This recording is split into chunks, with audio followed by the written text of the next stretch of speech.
അനന്തുവിൻ്റെ വേർപാട് മനസാക്ഷിയെ ഞെട്ടിക്കുന്നതാണ്.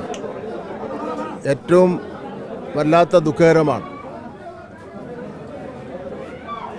ഒരു കുടുംബത്തിൻ്റെ എല്ലാമായിരുന്നു. രക്ഷകർത്താക്കൾ വളരെ പ്രതീക്ഷയോടുകൂടി പഠിപ്പിക്കുകയും ഉന്നത വിദ്യാഭ്യാസത്തിലൊക്കെ തന്നെ കുട്ടി ഇപ്പോൾ പഠിച്ചുകൊണ്ടിരിക്കുകയാണല്ലോ. ഇതിലൊരു പ്രശ്നമെന്ന് പറഞ്ഞാൽ ഈ പോർട്ടിൻ്റെ നിർമ്മാണവുമായി ബന്ധപ്പെട്ട് നടക്കുന്ന എല്ലാ നിർമ്മാണ പ്രവർത്തനങ്ങളിലും നിർബന്ധമായിട്ട് തൊഴിൽ നിയമങ്ങൾ പാലിച്ചിരിക്കണം. സുരക്ഷാ മാനദണ്ഡങ്ങൾ നിർബന്ധമായിട്ട് തന്നെ പാലിച്ചിരിക്കേണ്ടതായിട്ടുണ്ട്. അത് തൊഴിൽ നിയമത്തിൽ തന്നെ പറയുന്നുണ്ട്. ഇവിടെ നിരവധി സംഭവങ്ങൾ ഇതുമായി ബന്ധപ്പെട്ട് ഉണ്ടായിട്ടുണ്ടെന്നാണ് നാട്ടുകാർ പറയുന്നത്, പത്രങ്ങളിലൂടെയൊക്കെ തന്നെ കണ്ടിട്ടുള്ളത്. അതൊരു കാരണവശാലും അംഗീകരിക്കാൻ വേണ്ടി കഴിയില്ല. നിർമ്മാണ പ്രവർത്തനത്തിന് നാട്ടുകാരെല്ലാം സഹായിക്കുന്നുണ്ടല്ലോ. നാട്ടുകാരുടെ ജീവന് അപായം ഉണ്ടാകുന്ന രൂപത്തിലും അപകടം ഉണ്ടാകുന്ന രൂപത്തിലും ഒരു കാരണവശാലുമുള്ള പ്രവർത്തനങ്ങൾ നടത്താൻ വേണ്ടി പാടില്ല. അത് ഗവൺമെൻറ് അനുവദിക്കുന്ന പ്രശ്നമേ ഇല്ല.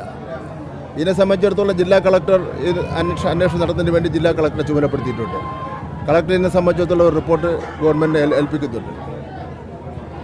അനന്തുവിൻ്റെ കുടുംബത്തെയും സഹായിക്കുന്നതിന് വേണ്ടി അദാനി കമ്പനി തന്നെ തയ്യാറാവണം. നല്ല സഹായം അവർ കൊടുക്കേണ്ടതായിട്ടുണ്ട്. ഗവൺമെൻറ്റിനെ കൊണ്ട് എന്തൊക്കെ സഹായം ചെയ്യാൻ കഴിയുന്ന സംബന്ധിച്ചിടത്തോളം മുഖ്യമന്ത്രിയുമായിട്ട് ചർച്ച ചെയ്ത് തീരുമാനിക്കും. ജില്ലാ കളക്ടറിന് റിപ്പോർട്ട് കിട്ടിയിട്ടുണ്ടോ? ഇല്ല. ജില്ലാ കളക്ടറോട് അതിൻ്റെ വിശദമായിട്ടൊരു അന്വേഷണം നടത്തി റിപ്പോർട്ട് നൽകുന്നതിന് വേണ്ടി ആവശ്യപ്പെട്ടിട്ടുണ്ട്. ഇത് ആകസ്മികമായ ഒരു അപകടമല്ല. ഇവിടെ ഇങ്ങനെ ഒരു അപകട സാധ്യതയുണ്ട്, ഒരു വലിയ ദുരന്തം നടക്കുമെന്ന് നാട്ടുകാർ പലതവണ മുന്നറിയിപ്പ് നൽകിയിട്ടുള്ളതാണ്. നിയന്ത്രണങ്ങളുണ്ടായിരുന്നു. പകൽ സമയങ്ങളിൽ ഇങ്ങനെ ടിപ്പർ ഓടിക്കരുത് എന്നുള്ള നിയന്ത്രണമുണ്ടായിരുന്നു. പക്ഷെ അതെല്ലാം കാറ്റിൽ പറത്തിയാണ് ഈ ടിപ്പർ ഓടിച്ചതും ഇങ്ങനൊരു അപകടം ഉണ്ടായത്.